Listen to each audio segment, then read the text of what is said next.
Hey, Jeff, how you doing? Hey, pal. Ford, now you're going to hear us now. We have made a special announcement to start off the show. Our show, the Diamond Deals podcast, Jeff and I are not leaving.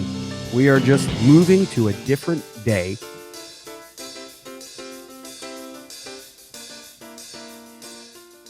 Tuesdays is our new day, Jeff. Tuesdays, 5 o'clock. 5 o'clock. 5 o'clock rush hour. I like it. 5 o'clock to 6 o'clock every Tuesday. No longer Thursdays. Mark that on your calendar starting next Tuesday. Yep. So really the day after The New Year. New Year. Yeah. So we're a short week here. It's kind of like NFL Sunday, you know, when you get to the Sunday to the Then you gotta Thursday play the game, Thursday game. or Yeah. the Monday game. Yeah, that's rough. Have you ever? Have that ever happened? No. Monday to Thursday? Maybe. question. I don't know. I'd have to look into that. Yeah, but That's a great question. great question. But Sunday to Thursday, same thing. A little bit, you know, quick turnaround with the practice. We're going to be ready to go come this coming Tuesday and moving forward all through to 2024. Our new day, not a new time. 5 to 6, same time, same channel, Facebook Live. You can catch us. You also can catch all the repeats on Spotify. Yep. You can catch all the repeats on YouTube. You can catch all of our shows all week long if you like. Yeah. Just keep That's listening. why I'm kind of excited about the Tuesday thing. Why is that? It gives everybody more of a chance to kind of listen. Because I know once it usually takes about a day to get all the info out because, you know, between Mike sending it over to our guys and then Daniel and Joe just kicking butt and doing what they do. It takes them about a good full day to get it to everybody. So we don't really get it out until later in the afternoon on Friday. Right. So then you're looking at Friday, Saturday, Sunday, which is great, but that's the weekend. A lot of people don't listen to podcasts. I get it. But then it gives us now Wednesday, Thursday, Friday, Saturday, Sunday, Monday, Tuesday, and then we start again. Yeah. Which I kind of like. So No, I like it. I mean, hell, my boss has turned on to it now. Yeah. Look, I've gotten extreme. Look, I like people that give me constructive criticism. If I'm not doing a good job, tell me I'm not doing a good job so Yeah. I can better myself. Without a doubt. You know, that goes with coaching, that goes with as an agent, that goes with as being a parent. You know, Yeah. if I did something wrong or you see it, you know, hey, I don't want people to tell me how to be a parent, but if there's something that you didn't like about what I did, tell me. I'm open for that. I'm not a closed-minded person. And the one thing that I've gotten from everybody that's listened to us so far has said, unreal. Like, you guys are doing a really good job. I'm listening to you. You're keeping it entertaining. Mhm. I'm not shutting it off and saying, that was all right.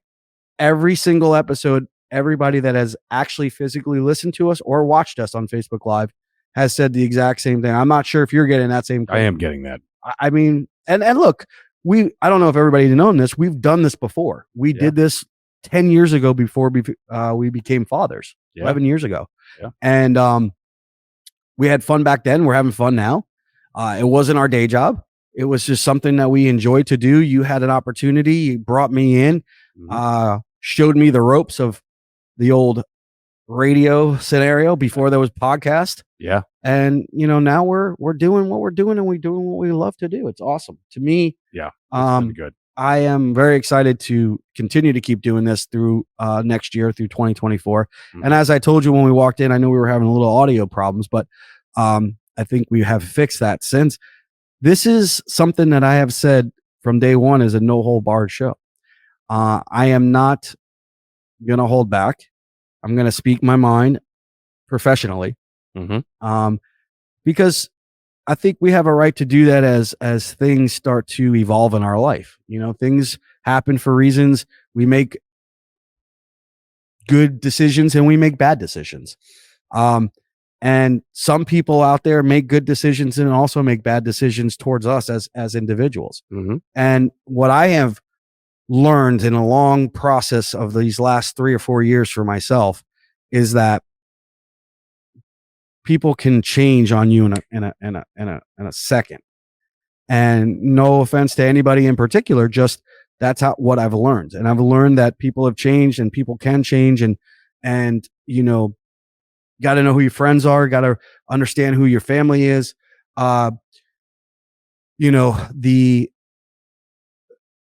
The evolution of life in a sense. And I don't want to get too deep on you, but I want to say that our no holds barred scenario is just speaking freely of our life's lessons as fathers, as careermen, as people that have got into this industry, whether it be baseball, whether it be podcasts, whether it be just life in itself, understand that it's a no holds barred situation and we want to speak our minds. Yeah. Again, professionally, we are fathers. We have our kids listening. I'm not going to come out here and just say, hey, I can't stand this guy. That's not what I'm trying to do. I'm trying to make people understand why we're here, why we're doing this, why we have Florida East Coast travel, why I became an agent, why I'm doing the East Point Little League project, why I'm doing all these different things, because in my life, I've gone through, and you've seen it, you've witnessed it, you know me probably longer than anybody else that's watching out there, is I've gone through hoops and hurdles to prove myself to myself, not to anybody else, but to myself, that I could accomplish things that I wanted to accomplish. I mean, really, at the end of the day, lesson. I mean, at the end of the day, I think that's, Jesus, I think my grandfather told me that a long time ago. When you're out to do something, you're not doing it to prove everybody else wrong. You're doing it to prove yourself wrong. That's right. That you couldn't do it, and then you show that you can. So, yeah, the hurdles you've had to deal with, the obstacles you've had to overcome, the bashings and all sorts of crap that's gone on, especially over the last 3 or 4 years. Yep. Hats off. You shaved your hair, but I know it was a screw up because we talked about it last week. But somebody said I look like Pitbull this week. Minus the Spanish look, yeah, I can go with that. Sure, yeah. Okay. Mr. 561 is what we're going to call it. Thank you very much. I was doing the Dale thing all day today. But again, like you talk about how talking to being an agent and being in the game and being that stuff, and like last week was a great way of putting it. Most people that come on a talk show, very rarely do the hosts disagree with something, and again, folks, we had Giraffe Neck Mark on last week, which that guy's awesome. We also had Hall of Famer Tom Glavine on last week, and again, it was such a nice flow back and forth. Really, we could have talked another hour with him, just because of his knowledge of the game. But I love the fact that he disagreed with something you said, and then you countered it and disagreed with something he said, which made it more fun. He's texted me after that and just told me he had a blast. Anytime he wants to come back, anytime we want him back on, he's on. So that's awesome. That's a done deal, especially now with baseball season being less than 90 days away. You're looking at, that's a good guy to have on because he deals with a lot of it. But yeah, man, I think the life lessons is perfect. It's a great way to broadcast the show. That's what we're here to do. We're not here to bore you about, this person signed with the Dodgers. Whoopee. I don't care. Like, it's one of those, like, do I have on my notes Yamamoto signed with the Dodgers and that the Dodgers are buying a World Series? Yeah, I have that as my notes. Guess what? We just covered it. I crossed it off. It's done. So can I look at this one again? Sure, go ahead. I want to cheat off you again. Oh yeah, look at that. I did. I had it on there. I won't lie to you. But again, it's one of those where I want this to be, as much as you do, I want it to be about other things. Yeah. You know what I mean? Well, hence who we're having on today. Obviously, again, everybody knows I'm an agent, but I watched a lot of people around me doing a lot of different things, whether, again, be coaching, whether it be in the agency business or just fathers or whatever. And I tried to learn off of those people. And the gentleman we're having on today, I know sometimes he'll probably say, I don't feel, don't say that in it, but I actually really consider him to be like a mentor to me. Tom O'Connell is a pioneer in this industry, in the industry of sports agents for MLB. And I had the opportunity to speak to Tom a bunch of times. And as I was kind of getting through the years of being an agent in my first few years, and he is one of those guys that will sit and talk to you. He will actually physically give you advice. Mm-hmm. And he's just a very, very well respected man. And in our industry, in my industry, you don't like a lot of agents. Why? Because they're probably going to try to steal your clients. Yeah. Or they're trying to go after the same guys you're going after. Like the Bob Sugars of the world. Right. The Bob. Exactly. Very good. I liked it. Good analogy. Bob Sugar, Scott Boras, an Aces, an Octagon. I can go on and on and on and on and on and on and on. Tom O'Connell is one of those guys that if he knew you were going after somebody, he backed off. Yeah. Hands off. Yeah.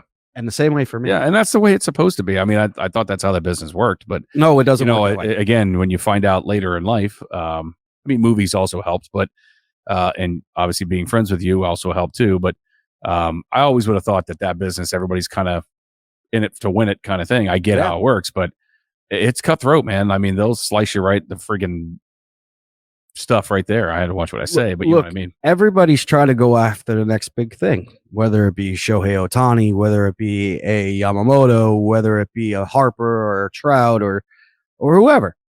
And guys respect the guys, or I've respected the guys that never try to be that dude or that other agent that was just kind of going to be slimy. Yeah.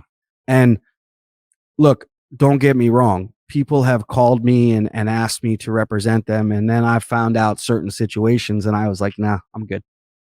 Because I didn't want that reputation. I didn't want that reputation of, this guy's just going to take whoever he can get, or he's going to kind of be that dude that's going to backdoor you, if you will. And I'm not into that. I'm into, it's kind of like with Fleetle too. And I know they don't really go hand in hand, but they do in a way. Is I want teams to come to us because they see what we're doing. Yeah. I want teams to be invited to come because they want to be invited to come. Yeah. I want teams to understand that we are in this for the good, not for the cash, not for the money grab that travel baseball has become. Yeah. And that's a fact. Yeah. Well, I mean, look at Tom Glavine said it last week, right? I mean, he made that comment last week that, as much as travel baseball is a big part of the game now, it's a money grabber. I mean, and again, like, and I hate to say this again, but I mean, I'm against the whole paid coaching crap. Me personally, I am. I understand it now because I've been around it enough to where I kind of get it. Mm-hmm. But if you honestly need me to pay you to teach and mold and help my 11, 12, 13-year-old kid, then we have a problem, man. Like, I don't get that part of it. I mean, again, I'm not trying to toot my own horn here because I'm not. And it's rec, and I get how it works. But I am starting a travel team. Everybody knows that. Yeah. You already knew it. Don't have to play surprised. And yes, you were going to say don't play stupid. Yeah, I was really close. Don't play stupid. But I am starting a no holds barred, Jeff. Just say I'm stupid. Fair. But I am starting a travel team, and I'm not getting paid for that. I mean, I have a friend of mine who used to be my boss, which is, I'm sure he listens to our show, so Cody will know exactly what I'm talking about. He's gone to multiple tournaments. He's done multiple leagues. He's done multiple things. None of his staff gets paid. Nobody gets paid. Mm-hmm. And to me, it's for the love of the game. Yep. I mean, in essence, that's what it's for. Am I living vicariously through all these kids? Sure, man. My career is done. It died when I was like 18 years old. Yeah, It died. So now I've got to live through other people. But in the same breath, it is what it is. But I agree with you with the money hungry thing. I can't get into that, man. Nope. I just can't. And again, I said it, they don't really go together, but they kind of do. Money hungry, whether it be from a travel ball standpoint or whether it be from an agency standpoint, it's kind of the same thing. Yeah, agreed. Again, I believe we have our get one and only guest today on the show in our green room. And we're going to bring him in just a second, but I want to make this point again. Tom O'Connell has been the guy that I can always say is one of the most respected persons and individuals that I've met in this industry, that not demanded respect, earned it. Mm-hmm. He earned respect by being the person he was. And he gained my respect for taking the time to talk to me, taking the time to educate me, always saying hello to me, always acknowledging me if I'm in the same room as him or walking by him during our winter meetings or whatever. We've gained a mutual respect for each other, even though we're probably at certain points may have liked the same guy. We've always been cool with each other. We've been professional with each other, and then we've been cool with each other. We've been able to have a drink with each other, and then we've also been able to do our jobs together. Right. And that's important to me. That's important to me in life. That's important to me with Florida East Coast Travel, with my career, with my project, with everything that I'm doing, with the people surrounded around me, with you, with Joe, with Nick, with Daniel. And then from an agency standpoint, everything that I've decided to be in my career. And that's trustworthy as a person, as an individual, loyal, and a guy that you can say, he did it the right way. Right. So that being said, I would like to welcome, and if you don't mind, I'm going to take the lead on this one, because Tom, like I said, Tom O'Connell is a very, very special person in my life, because I've watched how he has done things, and I looked at him and I said, that's the way I want to do it, because he's done it with nothing but class. He's done it with nothing but good morals, good professionalism, and it shows. He's been doing this 27 years, I think he told me, since 1997. And let's welcome to the show. Yeah, absolutely. At the plate, coming up, I like that, Mr. Tom O'Connell. Tom, how you doing? Hey guys, how are you? Happy holidays. Happy Tom, holidays. can you turn your screen sideways for me, please? There we go. We want the wide angle. There he is. There we go. Yeah, boy. Before. Tom, Merry Christmas to you and your family. Happy New Year. I hope everything was a relaxing one for you. I know it's a busy time of the year for all of us, even with the holidays and stuff like that, but I hope you got an opportunity to spend good quality time with your family during the holiday season. Yeah, it's been good, man. Just been able to take a little bit of a break and played a little golf with my son and some friends, and it's been a nice couple of days of relaxation for a little quiet before the storm starts next week. So That's right. That's right. So Tom, I wanted to, first off, I'm not sure how much you heard of before you came on, but I think I've always told you this. You have been one of the most classiest people I've ever met in this industry. You and I've gotten along from day one.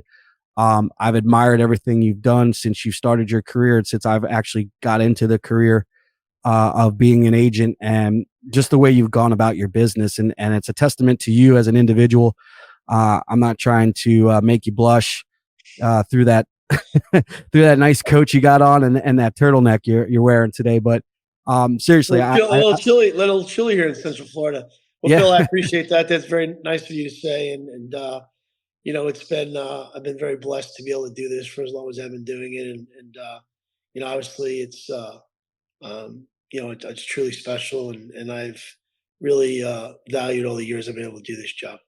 Yeah, no, for sure. And look, you've had a bunch of great successful clients over the years, and just kind of give us a little bit of a background, because I kind of feel like a little bit of how you kind of got into it. And we've talked about this before, you and I,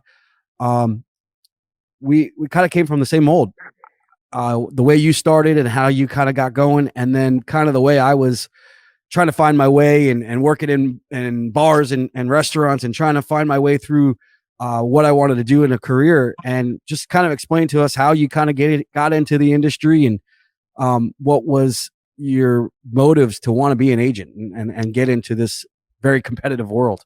Yeah, well, I mean, I was fortunate enough to meet personal injury attorney John Morgan back in 1997, and he was starting a sports management agency within his firm called Bonacani and Morgan Sports. It was with Nick Bonacani, the son of the legendary football player Nick Bonacani Sr., who played for the Miami Dolphins on that undefeated team. And so Nick was a personal injury attorney for John, and they were starting Bonacani and Morgan Sports, and they gave me an opportunity to be in the baseball space and recruit baseball players. And that's kind of how I got started. And then I was fortunate enough to get a couple good guys early. One being Tim Redding of the Houston Astros, and Tim got to the big leagues in 2001, and that's when I was certified by the MLBPA, because back then it's still the same this day, except now you have to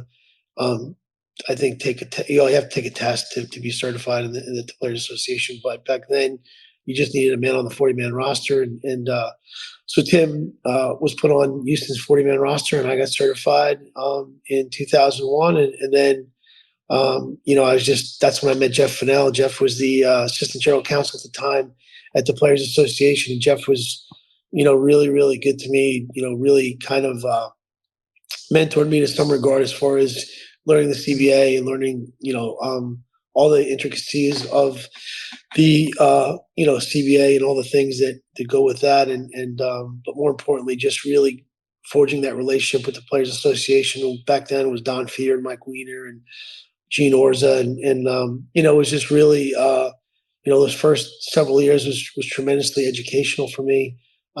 Just being around those guys and being able to learn from them, and which allowed me to get a really good foundation of how to really go about doing this job. And then, again, I was blessed with some clients early on that really were good to me and allowed me to evolve and thankfully to become the agent that I've turned out to be today. No, What's the hardest part of your job now that you've done this for many years? What's the hardest part of your job? Well, I think, Jeff, part of the job, I think the end of the day, it's, client retention is a big part of the job, right? So I think that, you have to be able to, do a good job. And, I think it's very important that once you get the opportunity to go negotiate a deal, that you do a great job on the deal and be thorough with it.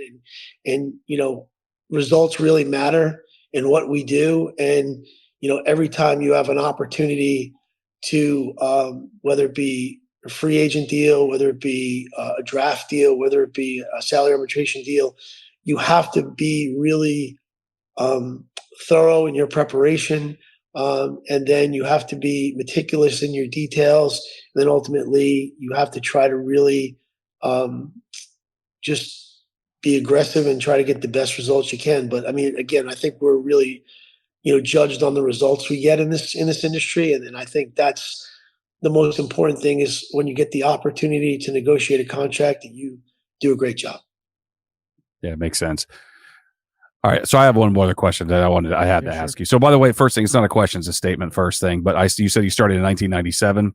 Yeah. I'm going to really hurt your feelings here in a second, but that's the year I graduated high school. So There you while go. you were starting career, I was, just hitting the world as a big boy. Yeah. But a friend of mine is Drew Rosenhaus. So I'm sure you know who Drew Rosenhaus is. Yeah, of course. So I talked to him years ago and I asked him a question when I had, actually Phil and I had a different show at the time, but I asked him, what's the one client that got away from you that you really set back going, damn, I wish I would have kept him? Do you have one of those as baseball agents, or is it just so fast, come and go kind of thing? No, I mean, I think, you always have white whales out there that you try to get. And there's not one, that stands out, as far as who I didn't get. But, I've been very blessed to get guys that, like, Luke Gregerson and Tyler Flowers and Mike Dunn and Zach Eflin and Jonathan Neese, Wade Miley. These are guys for me that were, it's funny, like in 06, I'd been doing it for a while. And, it was a tough time because I really, even though I was fortunate enough to represent some solid guys, no one had really kind of broken out and been a big time guy for me yet. And that was the key as far as my relationship with John. He was very supportive, and we're a startup company, and but he had the financial stability to allow it to evolve. And so in 06, I was kind of getting courted by a few different groups, and I was considering just maybe going in a different direction, and my dad basically said to me, he was in the beer business for 40 years. He worked for Schaefer and Heineken, and he had moved. My mom and dad had just moved to Florida, and he basically said to me, he goes, I said, Dad, I'm thinking about making a move, and he goes, look, he goes, John's been very supportive of you, and ultimately, there's nothing like being your own boss. So just give it another year, give it to the spring, and then if you feel you have to go in a different direction, then more power to you. And sure enough, he passed away about a month later, and then so I buried my dad. I went to Hawaii because one of my guys named Mike Karp was playing in the Hawaiian Royal League. And so I just, kind of wanted to get away, clear my head. And that's when I met Mike Dunn. And I ended up getting Mike a couple of weeks later. And then that spring I signed Tyler Flowers, Luke Gregerson, Jonathan Neese, Wade Miley. and just took off from there. So it was really, it was just very, like I said, I was very blessed to be able to not only take my dad's advice and stay the course, but ultimately, within the next, 24 months, I was able to build, basically what the foundation of my agency was built on. So, which was really cool. I'm just kind of curious, what was something that because I've gone through this myself is, you're not that you get down and out, you can do the job. You just haven't had that guy yet, or haven't got to that point yet. But what was something that you were thinking about doing maybe if it didn't work out? No, I was just going to join I was getting courted by some of the bigger agencies, I mean, 'cause Okay. everybody knew I was good at what I did. Like I said, I just Right. hadn't had that breakout client yet. So, Right. but again, I mean, obviously it's a little different structure when you're, working in a big group. It's a different fee structure. And, when it's your company, it's just, the financial dynamics are completely different. What would be something that you would say? I know what I would say is, and I kind of Jeff alluded to this a little bit as far as what's been the hardest part. But if somebody was kind of getting into this, and I've actually lectured a couple of times at some sports management classes, and I know you've done that as well up in your area. But what are some of the things you tell people that want to get into this industry? I know what I always say, but what's kind of the things that you kind of go with and kind of educate people, saying, what kind of job we actually have and what we do and some of the, trials and tribulations of it. I just think I tell them, like, go to law school, get your law degree. It's something you could always have, right? Right. Intern at some agencies when you're in college, or you're in law school, and just get a feel for the business. Make as many relationships as you can. Try to not only, if you get an opportunity to intern on the club side, do that, and then if you get an opportunity to intern on the agency side, do that. So that way you get an understanding of how the clubs think and how they operate, right? So, but I think those are some of the things that you can do as a college student that will allow you to be successful if you decide to choose this path as a career. So those are some of the things that I tell college students when they ask me. I just tell them, say, look, I think it's imperative that you expand your Rolodex as much as you possibly can, meet as many people as you can, go to the winter meetings in college to kind of get a feel for it and kind of see how it all works and how many people. I mean, that was some of the best things I ever did early on in my career is when I went to the winter meetings when I really didn't have many clients, but it was an opportunity for me to really broaden my horizons and meet a ton of people, which I did, and that just Network. gave me that. This is a big networking business, and I think Absolutely. that in order for you to be really successful at this job, you really need to have a very deep Rolodex and on the club side as well. To that way, you have those trusted relationships where they feel that they want to deal with you because you have an impeccable reputation and your clients have tremendous character and makeup and they're good players. And I think that's what that I think has kind of been something that I've always tried to strive for is to work with guys that are with tremendous character, and I've been blessed to be able to do that. And I think it allows me to position players in the right situations.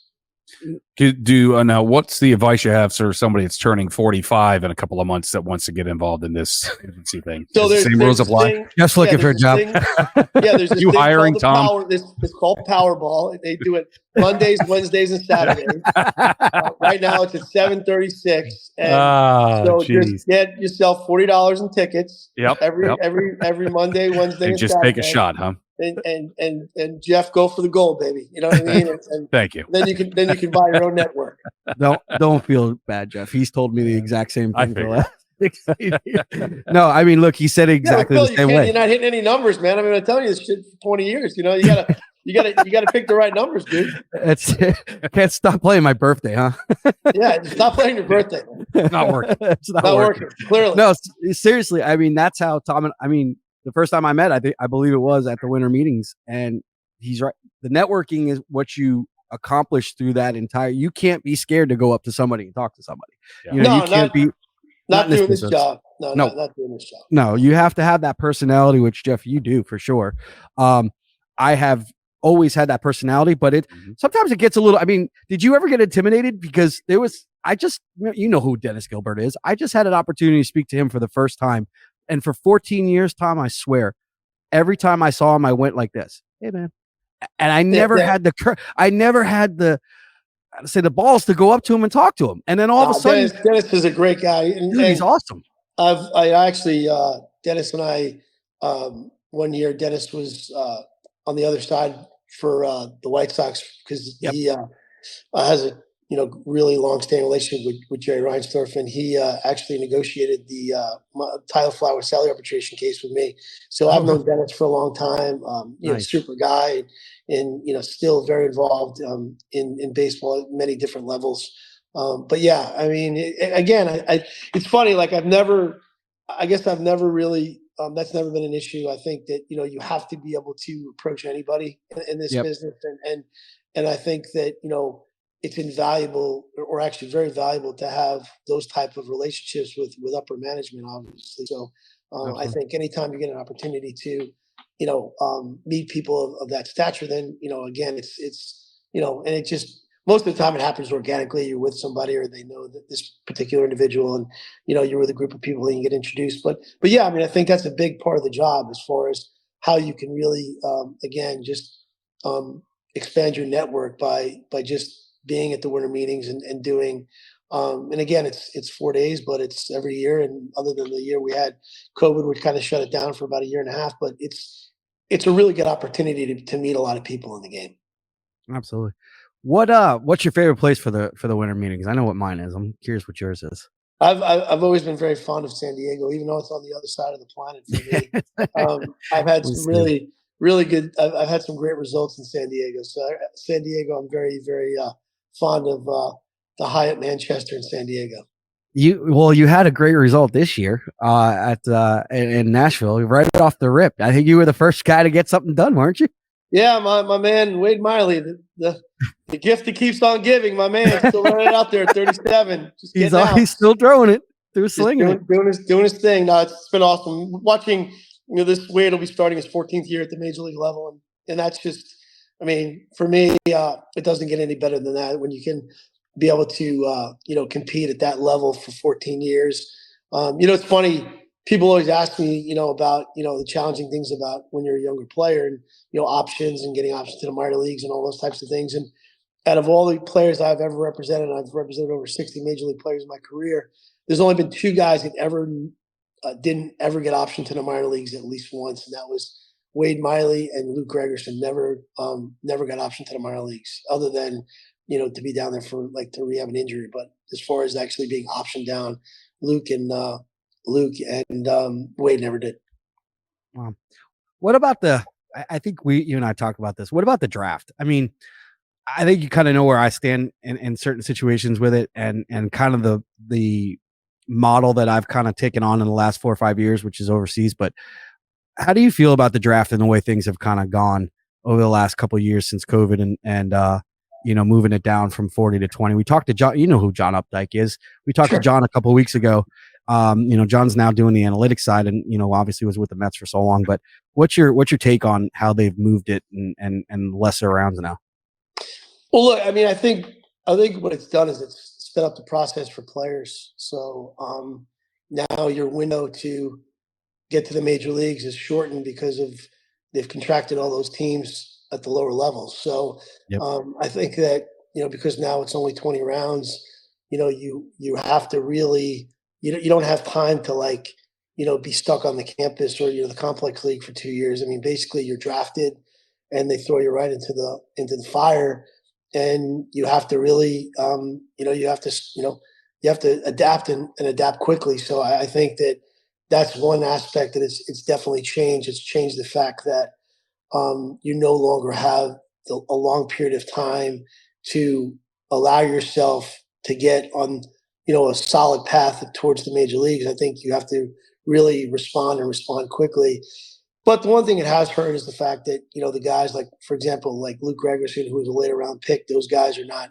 They have to go through independent ball now in order to get an opportunity to play affiliated baseball. So, that part stinks a little bit. I think that, it's definitely kind of affected some guys. And I think less guys, of course, are going to get drafted now because they only have 20 spots and for each club. But, again, it's just the way it is, and again, I think that it's, if it was up to MLB, they'd have a 5-round draft, right? And everybody else would be, free agents. So I think we just have to be, thankful for what we have and the system we have. And then you just have to adapt and evolve, as things, go. But as far as, players, they just have to be understanding that they're going to have to, really hit the ground running when they get that opportunity to play professional baseball. It's interesting how he answered that versus how John, the opportunities, and it's true, the opportunities are lessened, but there's no more of that sitting around forever to get to the top. There's more opportunity to get there quicker because of less opportunity that we've provided in rounds. Yeah, I mean, they're moving guys faster. I mean, there are a lot of guys that, I mean, I think the Angels took guys right to the major leagues from the draft, right? So, some teams haven't adopted that philosophy. I think they're still stuck back to where they feel that they had, all those extra players. But now, some clubs are just saying, you know what, if we feel this guy's a prospect and we feel that this guy can handle being pushed, then we're going to push him and see how he does. Now, again, that could, ruin some guys, but at the end of the day, that's the world we live in now. So, ultimately, as a player, you have to really, and that also makes, your decision to sign out of high school versus going to college, that much, more of paramount importance, because the last thing you want to do is, sign out of high school and not be ready. And then all of a sudden you find yourself 22 years old and you're released. So I think that, again, you have to be much more methodical about how you make that decision to, forego school and play, professional baseball. Absolutely. You got anything else? Well, yeah, I mean, I did, but he kind of just answered it. So, sorry. Hey, Jeff, I try to get to it before you get to it. You know what Damn I it, Tom. We'll have to work on this for next. No, I wanted to say, because you said you had a good point that when you're talking about the draft, it's kind of like you got to hit the ground running and get going. I was going to ask. So my question is so many things in so many words. Let's say they do hit the ground running, but yet they don't make the MLB squad because they get to the major leagues and they're not as good as we all thought that they were. I mean, my background came from when I shouldn't say got into the business, but I was helping with another company, but I did a lot of football. And it was like you'd have college kids going to college and you're like, damn, these kids are really good. And then all of a sudden, you watch them in the pros and I'm like, man, they're really not that good. So if they get drafted in the top 10 rounds, let's just say, and they end up getting cut, I mean, that's got to be just a self-esteem knockdown, correct? I mean, that pretty much just lowers you down. Or do you feel like, hey, I'm going to make it AAA, AA, and try to work my way back? Yeah, I mean, look, again, it really depends. Like, some guys are very good at self-evaluators. I think it comes down to being a great self-evaluator. And, I think that if you're, 23 years old and you're still stuck in AA, then, you kind of look at yourself and look at your situation and say, am I good enough to play at the big league level? Right. But, again, it's, everybody, some guys will play in affiliated ball and then get released and go to independent ball and try to work their way back, maybe go to, a velocity camp or, make an adjustment and all of a sudden, or find the right coach that allows them to find another gear. And all of a sudden now they're a better player and they get another opportunity. Right. But in the end, again, like if you look at, kind of what we do on the agent side, we want, a guy gets drafted at 18 and then, he gets to the big leagues at 21 and he's really, really good. Even if he goes up and down once or twice, he's still getting arbitration at 25. He's getting a free agency at 29. And, if you really look at the guys getting really paid in free agency, they're 27, 28, 29 years old. You know what I mean? And so again, it's one of those situations where the really good ones kind of find a way, right? And and guys that get drafted at college at 21, if they're really, really elite players, then you look and you blink and they're in the big leagues. You know what I mean? So I That's think the point. that's kind of, that's kind of how, the system is evolved and changed now. Whereas, A, they're going to push the high school player to get to the major leagues at a younger age. And B, if you're a really good college player and you've played in the, some scouts that I talk to now and scouting directors, they feel that playing in the SEC is like playing in Double A anyway. Sure. So you blink. If you look next year, you're probably going to see Paul Skeens and Dylan Cruz at the major league level at some point. And they're not even a full year into playing professional baseball. So, but that's just how it is now. They're just not afraid to push guys.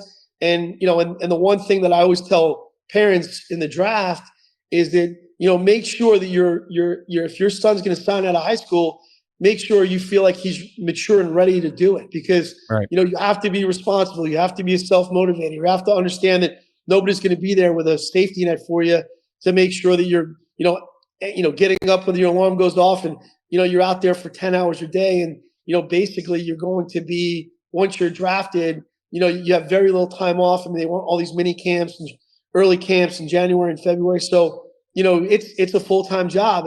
And so that's what I tell parents. I said, look, make sure that your kids are ready to work 60 hours a week for a majority of 10 months of the year. And, and if they're not ready to do that, then take your time, go to school, have the college experience, go play at a really good program, and still that way, if it doesn't work out, you're not finding yourself starting your life with no college degree at 31 years old, right? You're going, if you wash out and it's over at 28, you got to take 1 year and you get your degree and you go out and play. Right? And I'm saying you go out and into the workforce. But, so again, these are kind of the decisions as advisors we have to, help guide mom and dad and the player to make sure that they're making, good, solid choices. What's sweeter, Tom? A guy that got drafted in the first couple of rounds for you, or a guy that you took a chance on in let's just say back in the day, the 25th to the 30th round that got to the big leagues? Yeah, I think they're both tremendously rewarding. I don't think, whether the guy gets drafted in the 20th and gets to the major leagues and has a long career like Luke Gregerson, or whether a guy goes in the first round like Wade Miley and gets 14 years. They're both, it's still a thrill. There's nothing like being there with mom and dad when they make their major league debut. There's nothing like being there, on the phone when they get selected for the first time. Those are all just wonderful experiences that we get to do and that we're blessed as agents to be part of. So, but for me, I think, the one thing that I've always felt is tremendously important in what we do is just giving them good advice, helping them make good decisions, making sure that, that we're, very methodical about how we go about making decisions based on all the facts. Those are really the things that I think are tremendously important as you help guide a major league player or a young, amateur player through the decision-making process of Major League Baseball. And I think that's very important, a part of what we do. And hopefully we're, obviously we don't have crystal balls and we don't always know the way everything's going to shake out. But as long as we feel that we've given them good direction and we've been very meticulous about how we've prepared all the information, then ultimately at the end of the day, you let the chips fall the way they fall, because that's the way it's going to work out anyway, but again, I think it's a tremendously rewarding experience either way, Phil. Either whether they make it as a 20th rounder or a first rounder, it's still at the end of the day when you see and you're part of them, setting up their family and their children for the rest of their lives. That's I don't think there's a more rewarding feeling as an agent, knowing that you had a part of, setting a family and a player and his wife and up for life, that you've helped, secure that contract that changed their life forever. And I think that is the most rewarding part of what we do. I couldn't agree more. It's I've always compared it to holding your flag up in the Olympics. It's like there's no better feeling than getting a kid drafted or seeing mom and dad at a point where he's now made it to the majors and you've had a hand in that the entire time. And I've had that experience, not as many times as you, because you're the GOAT. Whatever, man. That's cool. I appreciate you saying it. Thank you. You are the goat. You're the goat in my backyard, brother. Appreciate that. I can't tell you how much I appreciate you for coming out and doing this. Sure. Most people would say, why is he talking to another agent? I'm talking to this agent because he's done it the right way, and I appreciate everything you've done, and I'm watching you and continue to keep watching you and all your success. But I do want to represent your kid who's going to be on the PGA Tour. I'm not kidding. This kid is unreal. He's already got. Hey, no offense, he's already got his guy. But that.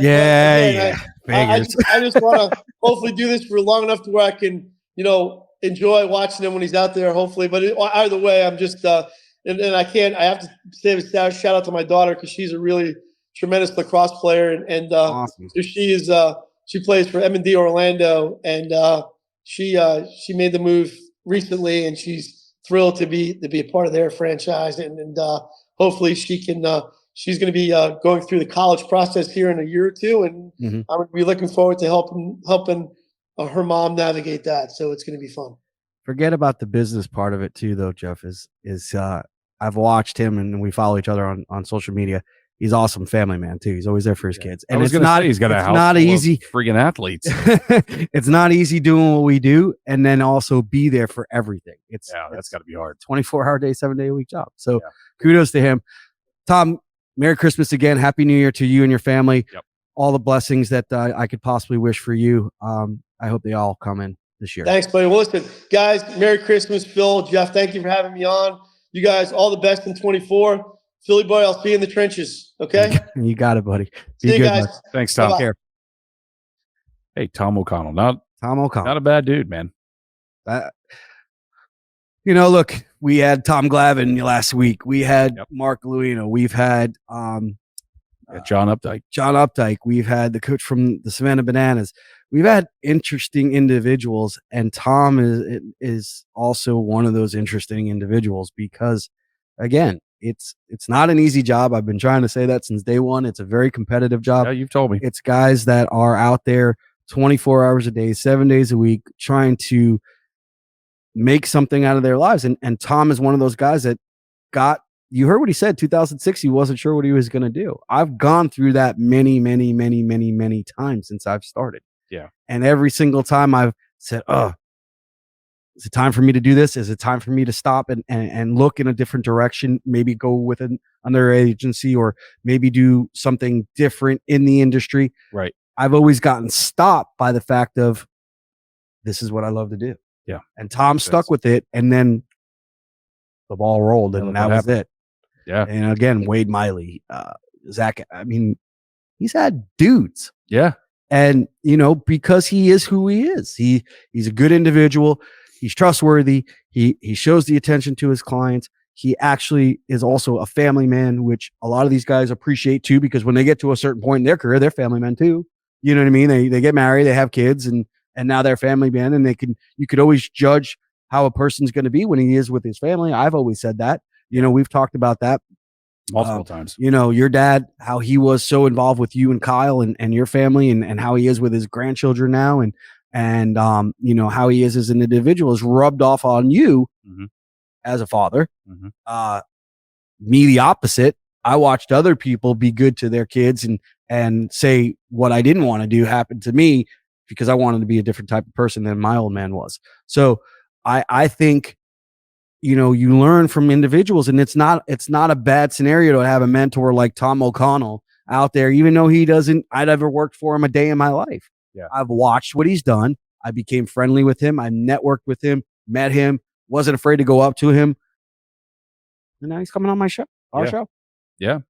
Yeah. He's a stand-up dude, man. I really enjoy talking to him. Yeah. He's a good man. Again, I thought this was a kind of a cool scenario to see how another side of it thinks of the industry, and also to show that people can get along in their careers that are going up against the same kind of dudes that he's had and I've had or whatever. But there is that mutual respect for one another which is nice, that we carry for one another as individuals and as professionals. Agreed. So I thank him again and wish him nothing but the best, because he's a stand-up dude, and those are the type of people that I would like to be around. And You know, I again, it's like a life lesson here. These are the type of people that the world needs more of. Stand-up people that are willing to go out of their way to help you, despite whether you work for them or not, or you're part of their family or a part of their crew or a part of their everyday lives. That man stopped what he was doing yesterday. I asked him just yesterday to be on the show, and he said yes. Yeah. Sometimes, when I got into radio, and we're going to go back years ago, but when I got into radio, I went to broadcasting school because this is what I wanted to do. I wanted to be a radio guy. Apparently, I had the face for radio, so it worked out well. But there was my mentor that was in the game. His name was Neil Rogers, and he used to be on 610 WIOD, and then he went on to 560 WQAM. And obviously, he's passed since.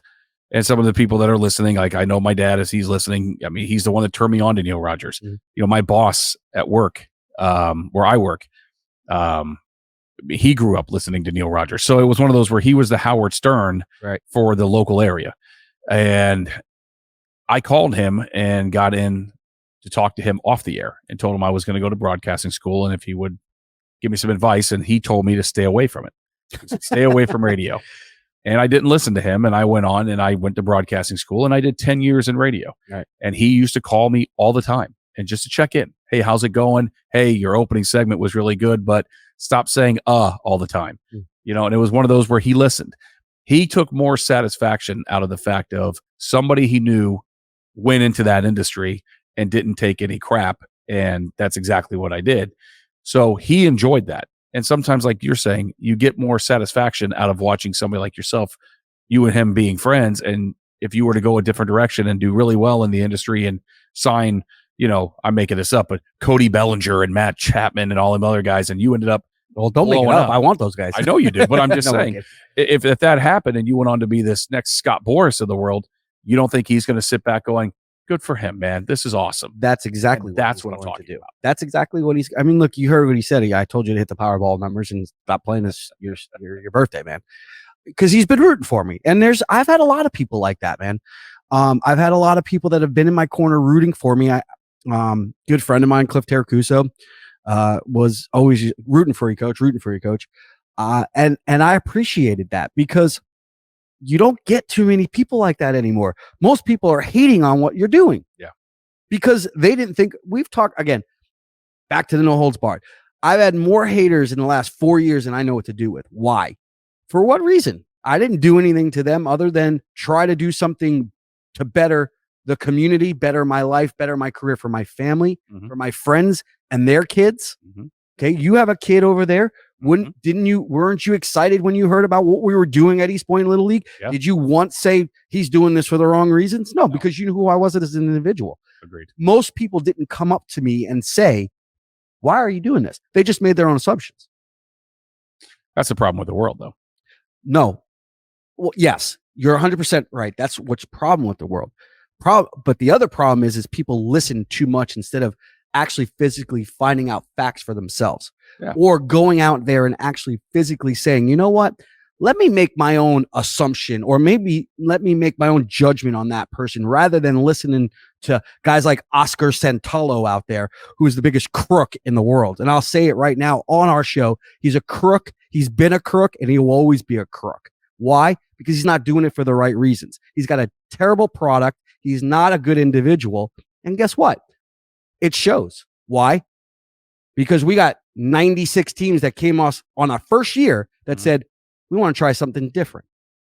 Yeah. Now, you don't have to be a crook to steal money. Yeah. Anybody that switches off like that, that means something's up. Well, again, I say crook in the way of doesn't mean he's stealing money. He's just doing something that he's just sitting on his couch and collecting your money and not actually physically caring about what he's doing. Right. To me, you don't have to go into the bank and be a crook and steal the money.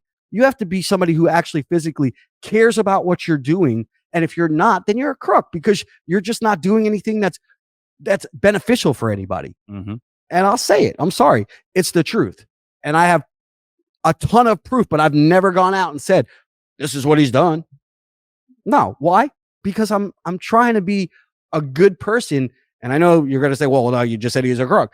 No, I'm tired of hearing it in the background of, instead of people coming to me and saying, or to us and saying to, why are you guys really doing what you're doing with Fleetle? Or why are you guys really doing what you're doing with East Point Little League?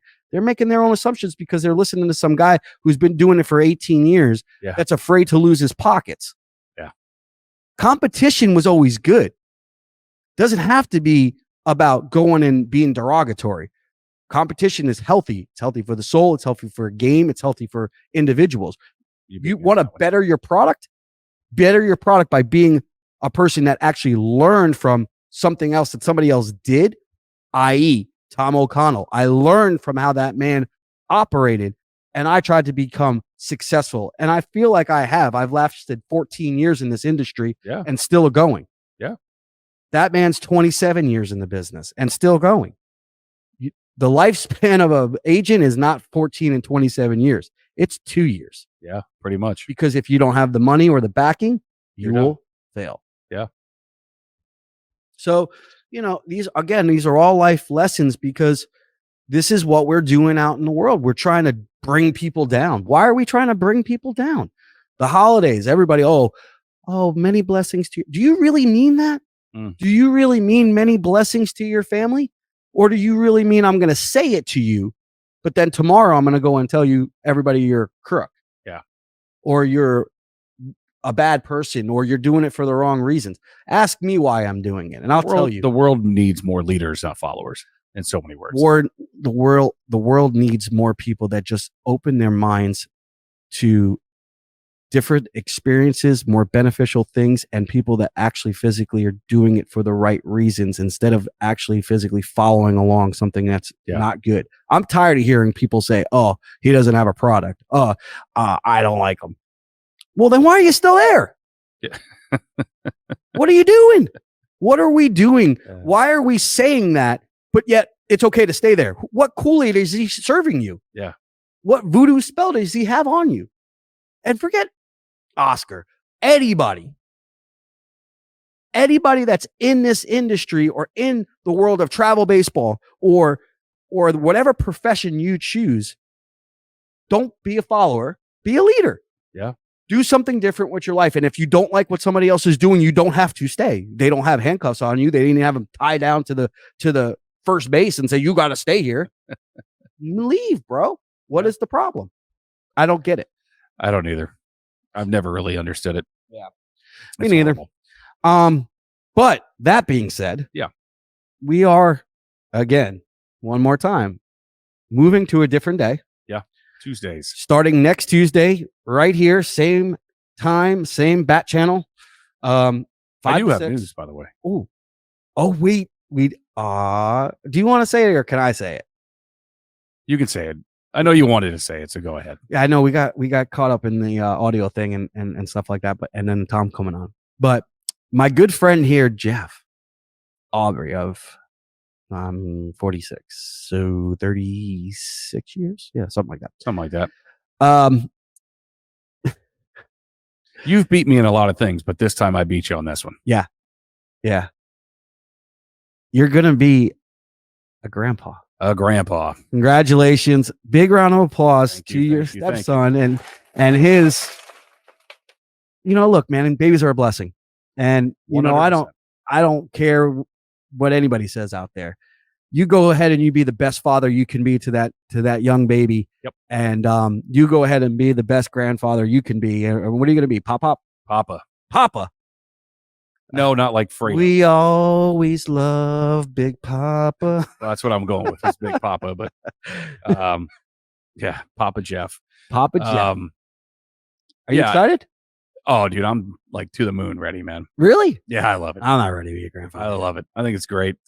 I think it's great just because of the fact of, again, like I have a friend of mine that lives in Michigan. So Nick Quinn, who's listening, I know he listens not live, but he catches it on YouTube. Yep. But when his son, which is my godson, by the way, when they went to have a baby, and I think he was 17 and she was 16, right? And everybody was against it. For what reason? That's what I said. I'm like, who gives a crap, man? Like, there's a lot of people in the world that can't have children ever. Yeah. So to me, babies are blessings from God, man. Like, that's God telling you, here you go. You've earned that right to be a dad or be a mom or whatever. And in my situation with Trenton and Bella, they been together for off and on since 8th grade. And they're 20, he's 22 and she's 21. So they've been together majority of their life. And it's not like he's 12. Exactly. You know what I mean? He's been on his own now for a couple years. And to me, he's a man. And what's Kelly going to be called? Nanny. So you got Nanny and Papa. I like it, man. And look, congratulations to the both of you. Congratulations to your entire family. Congratulations to Trenton and Bella. Babies are a blessing. Be a great father. Be a mentor to your kids. That's what I think I'm trying to be. And I'd like to say I'm trying to be that way. As I said, it wasn't easy as a career guy trying to get out there and hustle and make something out of myself. But you know why I did it? I did it all for them. Yeah. I did it all for my wife, who has stand by me from day one, and has supported me in everything that I've ever wanted to do to make something out of my life, has been with me for 18 years now. We have 2 beautiful boys, 4 children total, and we've always supported each other. And that's what life is about. Yeah. Support each other in their careers, support each other in life, support each other in you take vows for a reason. Right. And sometimes people lose sight of that also. It's to death do you part. That doesn't mean to next week do you part. That's right. I mean, my parents made it 20 something years and couldn't stand each other until they had grandchildren. Right. Now I'm 18 years. I'm almost as close as my parents were together with Sheila. Yeah. That's crazy. That's rare, dude. How long have you been with Kelly now? 14 years. There you go. 14 years. That's a long time of leaving the seat up or down or whatever we do. Oh yeah. And sometimes I do a lot of bad things. I'm tired of standing. I'm getting old. Yeah. I won't lie to you. I do the same thing. But I always remember what Butchie told me. Want to keep him around? Yeah. I hope he's listening to that one right there. Oh God. Some of the things that guy has said. Hey, he's another mentor for me. He taught me how to be a good father too. So he's a good guy. He's a great guy. He's the best, man. And both your parents always treated me like, again, warm people, keeping you in their life, always supporting you and saying hello to you and got your back. Yeah. You've had my back. I've had your back. Yeah. We've gone through lots of stuff. We didn't always get along, but guess what? We always worked it out. Always worked it out. Then there's times when you probably wanted to wring my neck. I'm not the most easiest person to get along with sometimes. I get it. Me too. I'm very, I gotta go. I gotta try to get things done or whatever. Not everybody moves that way. But guess what? Damn well I have a heart of gold and I'll do anything for my friends. Period. And a story they'll never change. 100%. My mom used to say I sometimes supported my friends more than I supported my mother. Why? Because my mom could take care of herself. She was a very independent woman. Yeah. And sometimes your friends need you more than your parents do. I don't disagree with that. Right? Yeah, I don't disagree with that. I mean, you're probably right on to that. She should rest in peace. And that kind of leads me on to, and I know we're pushing time, but that's the last show. But it's one of those where it's kicking us out of here. It pushed me back on to what you said before about people that always have something negative to say, or they always look at the bad things on things. And this is where I've made this comment. I don't know how many times the people that I've heard things said about you. Right. And it's one of those where it's just like, why don't you just go and ask him? Yeah. It's not hard. Yeah. Is he going to probably give you an answer you don't want to hear? Probably. Yep. Is he going to tell you that he thinks that your idea sucks? Yeah, probably. But he's going to earn more. You'll earn more respect with him if you just come face to face and say what you got to say. Absolutely. And I mean, yes, have you and I disagreed on a lot of things? Sure. I mean, Jesus, we've been friends for 30 something years. Yeah, we're going to have disagreements, but it's one of those where how many times have we made a phone call and said, hey, meet me at Brews Room, or hey, meet me at the Ale House. And we go there and we sit down and have a couple beers and we start talking about it. And then we just forgot what the hell was the problem and we move on with our life. You have been there more for me than most people in my entire life. I have very, very close friends, and I'll say it right here on air. You have been there just as much as my own parents have been. Yeah. You know I mean, and maybe more so. And again, vice versa for you and for me. 100%. I'm for my friends. I'm for people that have supported me, that want to see the good in what I'm trying to accomplish, because they're not jealous. They're out there to help me and support me. And, look, I've told you a million times, I try to get you whatever you want to get into. I'll give you a number. I can't always give you everything. Sometimes it's got to come naturally. Like Tom said, you got to grind. You got to be out there. You got to do your thing. You got to be, like you said at the end, I'll see you in the grind and during the grind. Yeah. That's what we're in the trenches. Yeah. We're in the trenches, man. We're out there. We're trying to grind. We're trying to gain respect of people, of industry, of organizations. That's not easy to do. GMs, Brian Cashman. I got to gain a respect of Brian Cashman. It was not easy for me to even talk to Brian Cashman because I was a Yankee fan for so many years. Yeah. And I'd be like, it's Brian Cashman. Yeah. Brian Cashman. Oh, now I'm like, Brian Cashman sucks. He didn't get my guy that deal. You know what I mean? Or whatever. But then I learned to deal with it and get on and move on and do the business the way I got to do it. But again, you know what I need? I need a debate. I want Oscar to sit right there at that freaking table, and I want to debate right now with him while everybody watches along the entire travel ball world of South Florida. And I want to go back and forth. I want to say to Oscar, what is the problem? We could have probably done great things together if you weren't such a nasty person and say rude things about somebody that's just trying to do something good. Let's go head to head. Let's go to toe to toe. I wish he would invite me to his house. I'll go toe to toe with him right now. I said it to you about about AJ, about Jessica. I'll sit there right now with them and say, what is the problem? You don't like a brand new field? Why? What's wrong with it? Mm-hmm. Are you losing something? You're not losing anything. You're still going to be able to use it. I didn't take it away from you. That's actually not a bad idea. Let's go. The whole Oscar debate. Let's go. I'm ready. Got no holds barred, man. Let's go back and forth, and then let the people decide who's the better product, who's the better. And look, even if they say, you know what, I like them both, then that's their choice. And that's their choice. Let them be the ones that choose. Let them be the one. Don't be that guy that goes out there and says, oh, blah blah blah blah. No, let them find out for themselves, and let's go head to head because I'm ready. I ain't got nothing to hide. All right, well, you want to call him? Ask him. I may end up doing that. New year, new show. Bring him in here.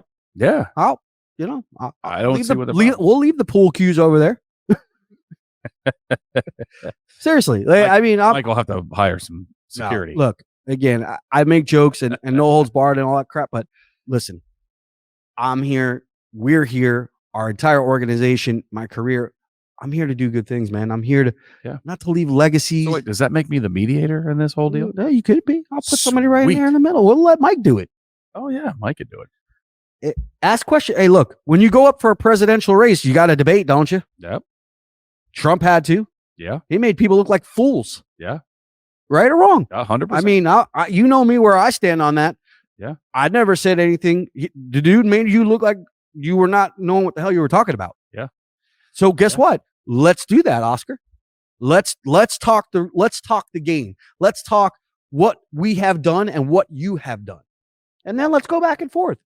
Oil prices are this. Well, guess what? Our prices are this. Yep. I'm ready. All right. New year, new show, buddy. I like that. Let's do it. I like that. Right. Ladies and gentlemen, Happy New Year to each and every one of you. Merry Christmas from Jeff and I, from our families to yours. We wish you nothing but the best, many blessings for the new year to come, and we will see you on the Diamond next Tuesday, right after New Year's Day, right here, same channel, same spot, 5 to 6, Tuesday evening. Thank you very much. Happy New Year, everybody. Happy New Year, guys.